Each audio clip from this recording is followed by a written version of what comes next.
Hello, good afternoon everyone. जैसे कि हमने कल पढ़ा था एनपीओ के बारे में, तो मैंने थोड़ी इंट्रोडक्शन दी थी पार्ट 1 में। तो थोड़ा हम इसको आज थोड़ा रिवाइज कर लेंगे, फिर हम अब नेक्स्ट टॉपिक पे चलेंगे।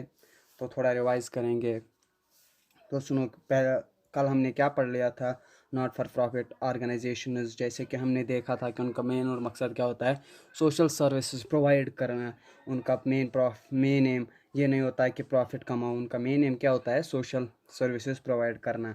तो जैसे हमने देखा क्या था कि दो तरीके के बिजनेस कंसर्न्स होते हैं, एक होते हैं प्रॉफिट मेकिंग कंसर्न्स और दूसरे होते हैं not for profit making concerns. तो प्रॉफिट मेकिंग कंसर्न्स में कौन कौन से टॉपिक आते हैं, सोल प्रोप्राइटरशिप आते हैं, पार्टनरशिप आते हैं और कंपनी आते हैं, ठीक है। तो और दूसरी क्या है, नॉट फॉर प्रॉफिट ऑर्गेनाइजेशन, जो कंसर्न्स होते हैं, ये तो हमने पढ़ लिया था। तो इसमें अब क्या मैं बोलूँगा। तो इस तरीके से हम सोल प्रोप्राइटरशिप में ये स्टार्ट कर सकते हैं, लेकिन पार्टनरशिप में नहीं कर सकते हैं। वो तो मैंने कल भी आपको बताया था, क्योंकि पार्टनरशिप जो होती है वो सिर्फ किसके बेसिस पर होती है, प्रॉफिट शेयरिंग के बेसिस पे होती है। तो यहाँ पे वो मकसद नहीं होता है कि प्रॉफिट कमाने के मकसद यहाँ पर नहीं होता है। यहाँ पर ओनली पर्पज़ क्या होता है, सोशल सर्विसेज प्रोवाइड करना। तो हमने बात की थी कि ये कंपनी में भी हम स्टार्ट कर सकते हैं। तो उसके लिए क्या करना पड़ता है, डिविडेंड कि कभी किसी को भी नॉट प्रॉफिट मेकिंग कंसर्न उसको डिक्लेयर नहीं करना पड़ता है। तो उसको कंपनी एक्ट 2013 का एक सेक्शन भी डील करता है उसके साथ। तो वो सेक्शन कौन है, सेक्शन 8 उसके साथ डील करता है। बोलते हैं कि जो भी एनपीओज रजिस्टर्ड हुए हैं किसके अंडर, सेक्शन 8 के अंडर, वो सब कंपनीज क्या होते हैं, वो होते हैं not for profit making concerns. तो अब हम क्या बोलें, then company registered under section 8 of the companies act 2013 are NPO and need not to use word, उनके पीछे कोई वर्ड नहीं लगता है कि लिमिटेड है या प्राइवेट लिमिटेड कंपनी है, ठीक है। तो हमने बात की थी। उसके बाद उसके अकाउंट्स के कौन कौन से अकाउंट्स उसमें बनते हैं। तो पहला बनता है रिसिट्स एंड पेमेंट्स अकाउंट, दूसरा बनता है इनकम एंड एक्सपेंडिचर अकाउंट और तीसरा बनता है बैलेंस शीट। बैलेंस शीट में दो तरीके के बनते हैं, पहला बनता है ओपनिंग बैलेंस शीट और दूसरा बनता है क्लोजिंग बैलेंस शीट। तो उसमें मैंने कल ये नहीं बोला था कि उसमें दो बैलेंस शीट बनते हैं, लेकिन मैंने सिर्फ कल एक ही बैलेंस शीट आपको दिखाया था। फिर रिसिट्स एंड पेमेंट्स जो कि भी होते हैं वो कैश बेसिस पर होते हैं, और जो भी आर रिसिट्स होते हैं वो कहाँ डेबिट साइड में शो करते हैं, और जो भी पेमेंट्स है वो क्रेडिट साइड में शो करते हैं। इनकम एंड एक्सपेंडिचर जो भी जस्ट लाइक होता है प्रॉफिट एंड लॉस अकाउंट जैसे ही होता है, तो डेबिट साइड में उसमें क्या आता है, एक्सपेंडिचर आता है, और क्रेडिट साइड में क्या आता है, इनकम आता है, ठीक है बच्चों। तो ये भी किस बेसिस पर बनता है, तो ये भी एक्रोल बेसिस पे बनता है। तो ये मैंने आपको कल ही बोला था। तो इसके बाद क्या आता है, बैलेंस शीट। बैलेंस शीट में तो एसेट साइड में कोई चेंज देखने को नहीं मिलती है, लेकिन जब हम लायबिलिटी साइड पे आते हैं तो वहाँ एक चेंज देखने को मिलते हैं। वो चेंज क्या है, वो चेंज ये है कि हम प्रॉफिट मेकिंग कंसर्न्स में कैपिटल लिखते हैं, लेकिन यहाँ पर हम क्या लिखते हैं, कैपिटल फंड, ओके। तो कल का थोड़ा रिवाइज मैंने कर लिया। तो अब हम आज के टॉपिक पे आ जाएंगे। तो इसका पार्ट 2 है, बोलता है कि रेसिट्स एंड पेमेंट्स अकाउंट जो कैश बेसिस पर होता है, और इनकम एंड एक्सपेंडिचर जो अकाउंट होता है वो क्या होता है, एक्रूअल बेसिस पे। एक्रूअल बेसिस का मतलब क्या होता है वो मैं आपको अभी बोल दूंगा। Then transaction is related to current year are considered. Then जो भी करंट ईयर के ट्रांजैक्शन होते हैं वही कंसिडर किए जाते हैं इस अकाउंट में, किसमें, एक्सपेंडिचर एंड इनकम अकाउंट में, या आप बोल सकते हो इनकम एंड एक्सपेंडिचर अकाउंट।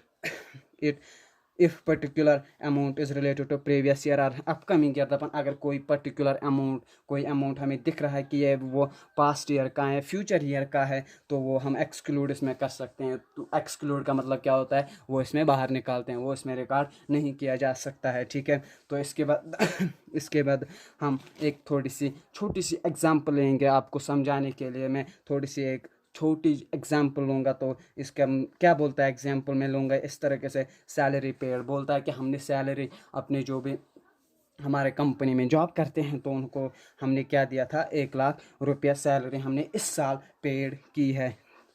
ले उसके एडजस्टमेंट क्या है, एडजस्टमेंट देखने को मिलती है, it included payment of outstanding salary but outstanding salary या प्रीवियस ईयर, जो भी प्रीवियस ईयर की आउटस्टैंडिंग सैलरी थी हमें 10,000, वो हमें इसी साल हमने वो पे किया है, तो उसका मतलब क्या है, टोटल सैलरी हमने पेड कितनी की है, 1 लाख रुपए। तो इसमें आउटस्टैंडिंग माइनस कर लेंगे क्योंकि वो पिछले साल की थी, इस साल की नहीं है, तो उसमें हम वो ये क्या करेंगे, एक्सक्लूड कर लेंगे। तो टोटल हमें एक्सपेंडिचर इनकम अकाउंट में कितना दिखाना है, 90,000। ठीक है बच्चों। तो अब हम दूसरे एग्जाम्पल की तरफ देखेंगे। सैलरी पेड 1 लाख, ये भी एक 1 लाख हमने सैलरी पेड की है, लेकिन salary paid in advance related to next year.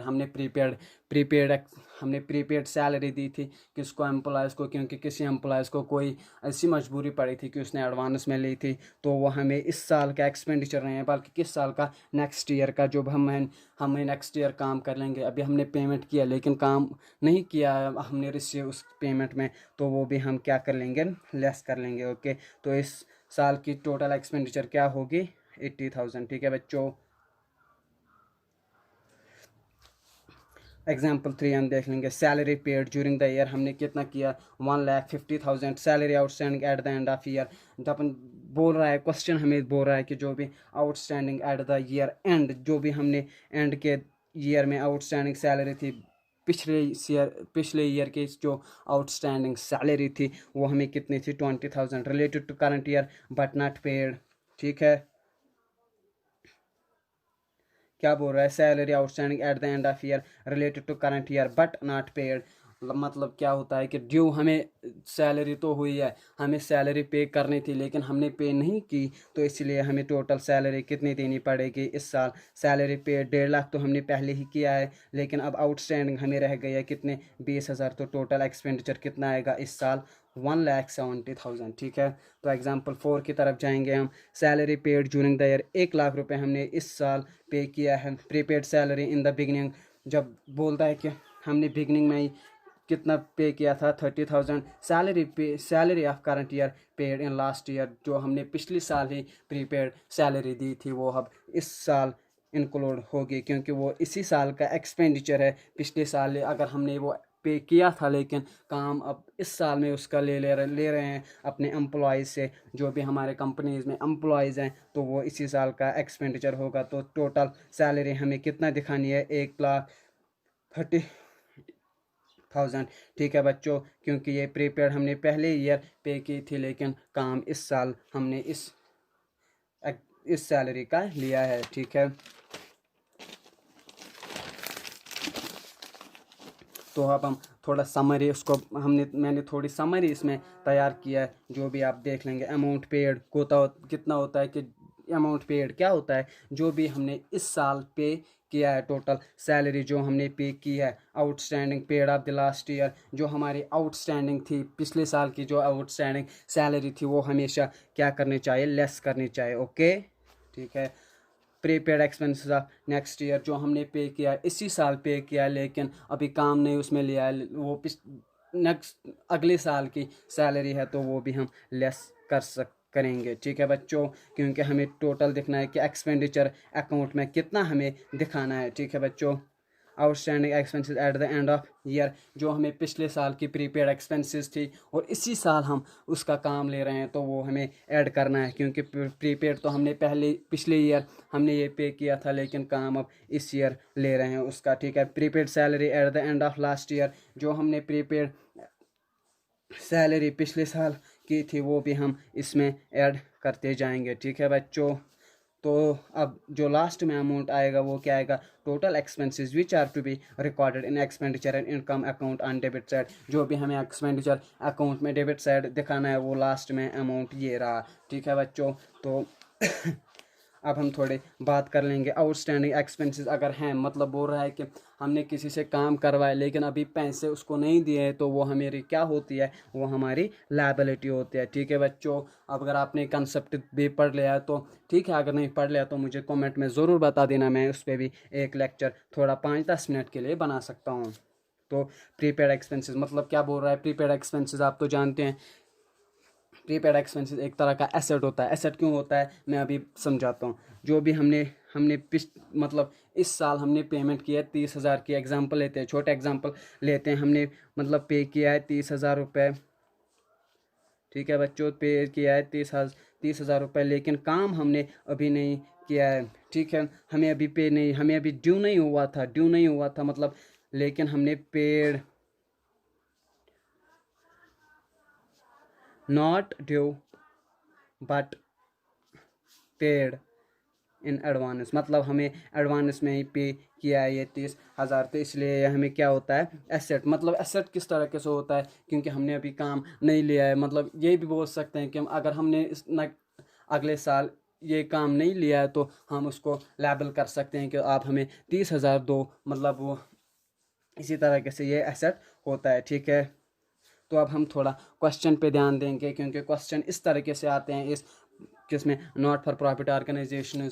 इसमें बहुत से बड़े एडजस्टमेंट्स आते हैं, लेकिन अभी मैं थोड़े नीचे ही कंसेप्ट में हूँ, अभी तो ऊपर नहीं गया। अभी हमने तो एक ही लेक्चर पढ़ लिया है, तो इसी बेस पे मैंने एक क्वेश्चन प्रिपेयर किया है। तो क्या बोलता है, सैलरी पेड 2 लाख हमने सैलरी पे किया, ठीक है। तो बोल रहा है ये तो ओपनिंग बैलेंस हो गई, ये क्लोजिंग बैलेंस हो गई है, क्योंकि 1 अप्रैल 2019 एंड 30 मार्च 2020, ठीक है। आउटस्टैंडिंग सैलरी जो थी पिछले साल की वो कितनी थी, 10,000, ठीक है। जब हम आज देख रहे हैं तो आज हमारी आउटस्टैंडिंग कितनी है, 20,000, ठीक है। जो प्रीपेड हमने पिछले साल की थी वो कितनी थी, 8,000। और अब हम जब नेक्स्ट ईयर आज हमने पेमेंट किया वो अब कितने पे दिख रही है, 25,000 पे, ठीक है बच्चों।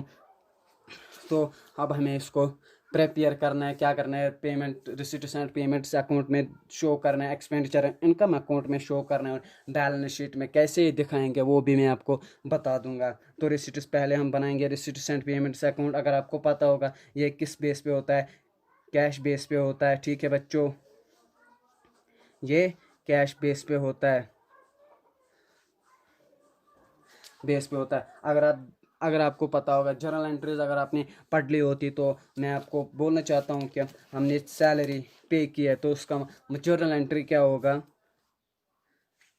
जर्नल एंट्री इस तरीके से होगी, salary account debit to cash account, to cash account, ठीक है बच्चों। तो कैश अकाउंट क्या होता है, कैश अकाउंट क्रेडिट होता है, ठीक है बच्चों। सैलरी अकाउंट मतलब क्या होता है, डेबिट होता है। तो अब हमें क्रेडिट साइड में ये दिखाना है, क्योंकि ये पेमेंट है, ठीक है बच्चों। सैलरी पेड कितनी की है, हमें 2 लाख की है। कोई भी एडजस्टमेंट या कोई भी चेंज नहीं लानी है, जितने हमने इस साल पेमेंट किया है वो सिर्फ यहाँ दिखाना है। कोई भी एडजस्टमेंट किसी भी तरह की चेंज नहीं देखने को मिलेगी। लेकिन जब हम एक्सपेंडिचर एंड इनकम अकाउंट में आएंगे तो यहाँ पर थोड़े चेंजेस देखने को मिलेंगे, ठीक है। तो यहाँ पर क्या एडजस्टमेंट आएंगे, सैलरी कितने पे की हमने, 2 लाख, यहाँ पर भी 2 लाख शो हो रहा है। आउटस्टैंड मतलब अब हमें ऐड करना है, लेस करना है, कौन सा अमाउंट ऐड करना है, कौन सा अमाउंट लेस करना है, वो भी हम आपको बोल दूंगा। Outstanding salary of last year, जो हमें आउटस्टैंडिंग सैलरी थी किसके, लास्ट ईयर की, वो हमें क्या करना है। मतलब ये बोल रहा है कि जो हमें पिछले साल की आउटस्टैंडिंग सैलरी थी, मतलब पिछले साल हमने काम करवाया था लेकिन सैलरी इस साल पे कर रहे हैं, ये तो हो गया ना। कि मतलब मैंने पहले ही बोला कि एक्सपेंडिचर एंड इनकम अकाउंट में सिर्फ एक्रूवल बेसिस पे बनता जाता है, क्योंकि एक्रूवल बेसिस का मतलब ये होता है कि करंट ईयर के ही जो भी एक्सपेंसेस या इनकम आए हैं उनको ही रिकॉर्ड किया जाता है। तो इसी बेसिस पर मैं क्या करता हूँ, जो पिछले साल की हमारी आउटस्टैंडिंग सैलरी थी वो कितनी थी, 10,000, तो वो क्या ऐड होगा या लेस होगा, वो तो लेस होगा, क्योंकि पिछले साल का अमाउंट था, इस साल हमने पे किया है, वो तो पिछले साल ही हमने काम लिया था। तो इसीलिए पिछले साल में इसको हमें एक्चुअली पिछले साल ही देना था, लेकिन इस साल दे रहे हैं, तो इसलिए इस साल का अमाउंट नहीं है, पिछले साल का अमाउंट है, इसलिए हमने इसको लेस कर दिया, ठीक है।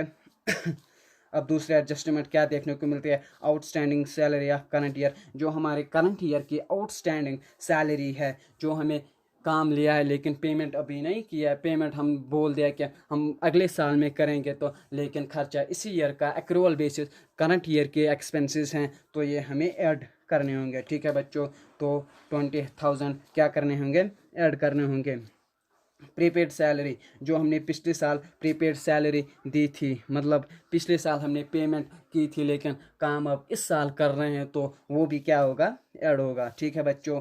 क्यों ऐड होगा, क्योंकि पेमेंट तो अगर पेमेंट जो भी एक्सपेंडिचर एंड इनकम अकाउंट है ये पेमेंट पे ये पेमेंट पे बेस नहीं करता है, बेस किस पे करता है, एक्रूवल बेस पे करता है, क्योंकि करंट ईयर के एक्सपेंस एंड इनकम्स होते हैं। तो हमने पहले पिछले ईयर हमने पेमेंट की थी लेकिन काम इस साल लिया है उस अमाउंट का, तो इसी साल का पेमेंट होगा, क्योंकि इसी साल के एक्सपेंडिचर हैं तो इसलिए हमें इसको ऐड करना है। ठीक है बच्चों, प्रीपेड सैलरी जो हमने नेक्स्ट ईयर के लिए प्रीपेड किया है, पे किया है, मतलब पेमेंट किया है, लेकिन काम इसको कब ले रहे हैं, अगले साल मतलब नेक्स्ट ईयर में हम इसके काम ले रहे हैं, तो इसीलिए ये भी लेस होगा। तो टोटल इसमें कितना आएगा, अब हमें एक्सपेंडिचर एंड इनकम अकाउंट में कितना दिखाना है, 1,90,300। तो अब मैं आपको ये कैलकुलेटर पे भी करके दिखाता हूँ, तो कोई कन्फ्यूजन या कोई भी डाउट ना रहे आपको।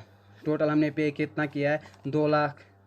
तो इसमें लेस कर लो, क्योंकि प्रीपेड आउटस्टैंडिंग सैलरी थी पिछले साल की। ठीक है बच्चों, माइनस कर लो 10,000, प्लस कर लो 20,000, क्योंकि पिछले साल हमने प्रीपेड सैलरी जो दी थी आउटस्टैंडिंग, जो इस साल रह गई है वो हमें ऐड करनी है, क्योंकि हमें पेमेंट करनी है। तो मतलब प्रीपेड सैलरी जो हमने पिछले साल की थी लेकिन काम इस साल ले रहे हैं, वो भी ऐड होगा इसमें। ठीक है बच्चों, तो मतलब अब हमें क्या दिखा रहा है, जो हमें प्रीपेड सैलरी नेक्स्ट ईयर के लिए दी है वो भी हमें इसमें लेस करना है, क्योंकि काम अगले साल ले रहे हैं लेकिन पेमेंट इसी साल ले रहे हैं। तो आपको दिख रहा होगा अमाउंट कितना दिखा रहा है, 1,93,000।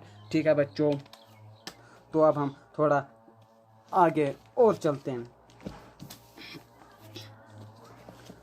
अब हमें बैलेंस शीट बनाना है। पहले मैंने आपको बताया कि इसमें 2 बैलेंस शीट बनते हैं, एक बनता है ओपनिंग बैलेंस शीट और दूसरा बनता है क्लोजिंग बैलेंस शीट। ये होता है ओपनिंग बैलेंस शीट, क्योंकि डेट आपको दिख रहा होगा 1 अप्रैल 2019 ओपनिंग बैलेंस शीट। ठीक है बच्चों, तो बैलेंस शीट में जैसे आप जानते हैं कि एक तरफ का लायबिलिटी साइड होता है और दूसरी तरफ एसेट साइड होता है। इसमें क्या आता है, इसमें होता है प्रीपेड सैलरी। प्रीपेड सैलरी मतलब क्या होता है, जो हमें पिछले साल का एसेट था वो हमें अपने, जो हमारा पिछले साल का एसेट था 8,000, जो क्योंकि हमने पिछले साल की थी पेमेंट 8,000 की। ठीक है बच्चों, प्रीपेड सैलरी जो हमने की थी 8,000, ये मैंने पहले ही बताया कि प्रीपेड हमेशा एसेट होता है और आउटस्टैंडिंग हमेशा लायबिलिटी होती है। तो हमने दिखाया एसेट साइड में। ठीक है, तो आउटस्टैंडिंग सैलरी जो पिछले साल आउटस्टैंडिंग थी वो कितनी थी, 10,000। तो टोटल बैलेंस शीट आ रहा है, इस एसेट साइड में आ रहा है 8,000 और लायबिलिटी साइड में आता है 10,000। ठीक है, तो ये होता है। तो अब दूसरा बनाना है, क्या हमें बनाना है, क्लोजिंग बैलेंस शीट। ठीक है बच्चों, बैलेंस शीट इसमें भी दो साइड्स होते हैं, एक होता है एसेट साइड और दूसरा होता है लायबिलिटी साइड। प्रीपेड सैलरी जो हमने इस साल पे किया है लेकिन नेक्स्ट साल इसके काम ले रहे हैं, तो वो कितना है, 30th March 2020 25,000। तो प्रीपेड सैलरी कितना होगा, वो 25,000। और आउटस्टैंडिंग जो हमें इस साल रही है वो कितनी है, 20,000। ठीक है बच्चों, तो अगर आप देखेंगे तो ये बैलेंस शीट हमारा 2 हो गए, क्लोजिंग बैलेंस शीट और ओपनिंग बैलेंस शीट तो हमारे हो गए।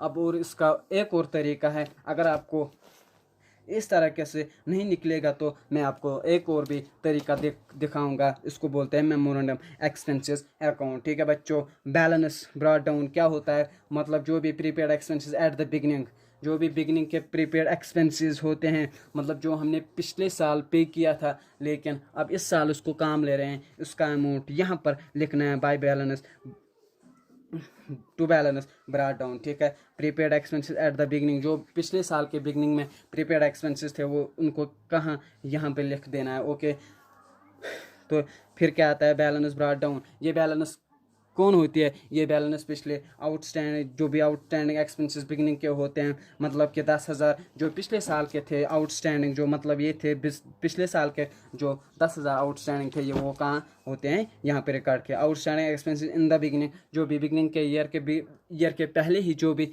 एक्सपेंसेस आउटस्टैंडिंग है वो उनको यहाँ पर दिखाया जा रहा है। अब दूसरी एंट्री क्या होगी, cash account paid during the year, जो भी हमने ईयर में पे किया है उसको यहाँ पर क्या रिकॉर्ड कर देना है। ठीक है बच्चों, तो ये इस तरफ दूसरी एंट्री क्या होगी, income and expenditure balancing figure, जो भी हमको बैलेंस रहेगी मिल जाएगी, जो भी बैलेंस, जो भी मतलब इन इस साइड को या इस साइड को इस साइड से लेस कर दो, डेबिट साइड को हमेशा क्रेडिट साइड से लेस कर दो, जो भी अमाउंट आएगा वहाँ बैलेंसिंग फिगर दिखाएगा, तो वो हमें यहाँ पे क्या करना है, शो करना है। ये क्या हमें दिखा रहा है, ये हमें दिखा रहा है आउटस्टैंडिंग सैलरी।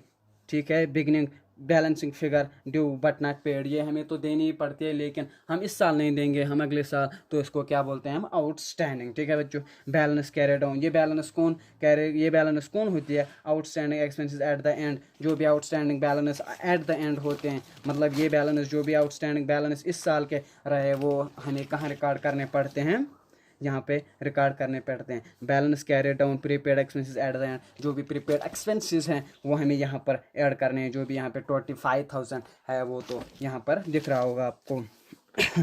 अब आपको अभी अगर आप श्योर नहीं होंगे तो मैं आपको इस एग्जांपल के थ्रू ये समझाऊंगा और आपको दिखाऊंगा कि क्या निकल आता है, ये 1,93,000 आ रहा है कि नहीं। बैलेंस ब्रॉट डाउन 8,000 था, पिछले साल का जो प्रीपेड बैलेंस था वो हमने यहाँ पर शो किया है। ठीक है बच्चों, बैलेंस ब्रॉट डाउन जो पिछले साल की आउटस्टैंडिंग थी वो हमने यहाँ पे रिकॉर्ड कर लिया है। कैश जो हमने पे किया है 2 लाख हमने पे किया है इस साल, तो वहाँ यहाँ पे दिखा रहा है cash paid during the year, जो अभी मैंने आपको अभी बोला है 2 लाख हमने यहाँ पे किए हैं। बैलेंस कैरी डाउन, ये बैलेंस वो है जो हमारे पिछले साल के आउटस्टैंडिंग थी, मतलब जो हमारे इस साल के आउटस्टैंडिंग है, जो हमें नेक्स्ट ईयर देने हैं, मतलब काम हमने इसी साल लिया है वो यहाँ पर शो किया जाता है। ठीक है बच्चों, बैलेंस कैरी डाउन जो भी प्रीपेड एक्सपेंसेस हमने दिए हैं इस साल पे किया लेकिन नेक्स्ट साल इसका काम ले रहे हैं तो वो हमें यहाँ पर दिखाना पड़ता है। तो अब हमें, मैंने पहले ही बोला था कि डेबिट साइड को क्रेडिट साइड से लेस कर दो तो बैलेंसिंग फिगर जो आएगी वही आपका आउटस्टैंडिंग अमाउंट होगा। मतलब कि आउटस्टैंडिंग मतलब क्या होता है कि एक्सपेंडिचर एंड इनकम अकाउंट में आपको ये दिखाना होता है। ठीक है बच्चों, तो कैलकुलेटर पर भी चेक करके देता हूँ। 8,000 plus 2 lakh plus 20,000 is equals to 2,28,000 minus कर दो अब जो आउटस्टैंडिंग पिछले साल की थी। ठीक है बच्चों, माइनस कर दो जो प्रीपेड एक्सपेंसेस हमने इस साल दिए हैं, तो जो अमाउंट आके निकलेगा वो होगा हमारे जो हमें prepaid expenditure and income account में शो करना होगा। तो आपको दिख रहा होगा 1,93,000 दिखा रहा है। तो चलो ठीक है बच्चों, कोई कन्फ्यूजन अब तक तो नहीं। अगर किसी को कोई कन्फ्यूजन है तो वो मुझे कमेंट बॉक्स में कमेंट करके बोल देगा। तो चलो बच्चों, आज के लिए इतना ही, कल फिर मिलेंगे, जब तक के लिए बाय बाय।